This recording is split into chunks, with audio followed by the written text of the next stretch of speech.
The Terry Fox Story. The Terry Fox Story. Focus question. How did the Terry Fox use his life experiences to help other people? A journey begins. Terry Fox had a bold goal when he began his historic run across Canada in the spring of 1980. His aim was to raise money to develop ways to treat or cure cancer. His right leg had been amputated when he was 18 years old. Terry was running with a prosthetic leg that attached to his residual limb above the knee.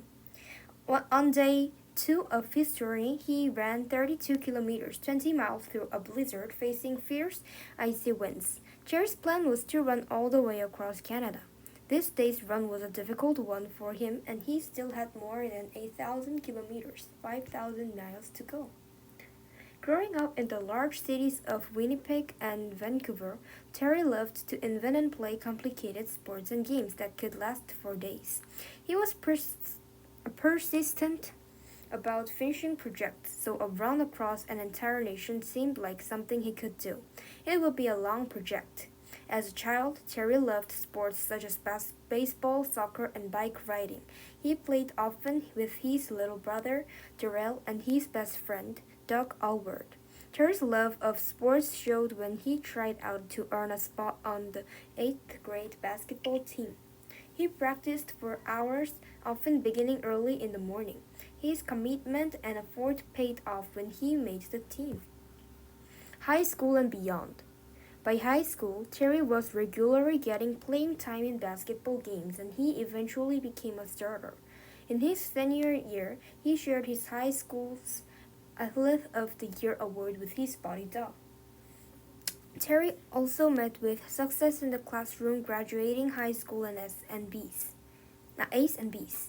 When it was on to college, Terry wasn't sure what he wanted to be in the future. Maybe a gym teacher, but he knew he wanted to keep playing basketball. In 1976, he enrolled at Simon Fraser University, which has the best team in the province of British Columbia. Terry was focused and determined to make the team and play college basketball. Things crashed. Terry made the team at Simon Fraser, but then his life started to change. In November of his freshman year, he crashed his car. Terry wasn't seriously hurt, but his knee felt sore afterward. He didn't mention the injury to anyone, thinking the pain was from basketball practice. By late winter, however, he was limping badly. His mother took him to the doctor, and the diagnosis showed an unaccepted reason for his sore knee. The source of Terry's leg pain was a rare cancer called osteogenic sarcoma.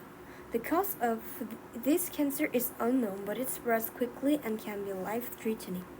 What is cancer? Cancer is the name for related diseases that occur when a person's body cells grow out of control. The disease can start almost anywhere, in bones, soft tissue, or even blood. Cancer cells can spread throughout the body, often creating lumps called tumors and destroying normal tissue. Cancer is the second leading cause of death around the world. Terry's first reaction to the news was anger. After all, he was only 18, and this was not at all that he had planned. As he tried to handle his emotions, he began treatment. He moved into a hospital ward. His right leg was amputated above the knee. Doctors hoped this would keep the cancer from spreading throughout his body. Amputation was no a guarantee, however, that the cancer wouldn't return. At the operation, Terry learned how to walk using a prosthetic leg. This was followed by months of chemotherapy. It weakened his body and caused his hair to fall out, but it treated his cancer. In the hospital, Terry met many other people who were being treated for cancer too. He realized his experiences were similar to others who were living with the disease. And Alice's life.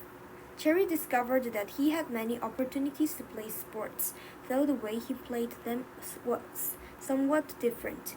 In the summer of 1977, he became a wheelchair basketball player. He trained hard to strengthen his body just as he had done all his life for the sport he loved. Next, Terry tried running. At first, running with an artificial leg was awkward. He soon got the hang of it, however. At his first race, a 27 kilometers, 17 miles mini marathon, Terry finished in last place. Still, he felt content because he had been able to complete the event. A plan unfolds. Like many other cancer survivors, Terry faced the possibility his cancer would return. He came up with a plan to help in the search to find permanent cures for different types of cancer. Terry decided to run all the way across Canada. The run would increase awareness about the disease and also raise money for cancer research. He would encourage people to donate at every stop on his trip. In 8,000 kilometer, 5,000 miles journey such as this one would be daunting. But that was part of the point. The more people he managed to convince to pay attention, the more money he could raise. He carefully planned the route. He would call his run run the Marathon of Hope. His friend Doug would go along with him, driving a van. Running across Canada. After putting in more than 4,800 training kilometers, 30,000 miles, Terry was ready. On April 12, 1980, the Marathon of Hope began in St. John's, Newfoundland, Canada's easternmost province.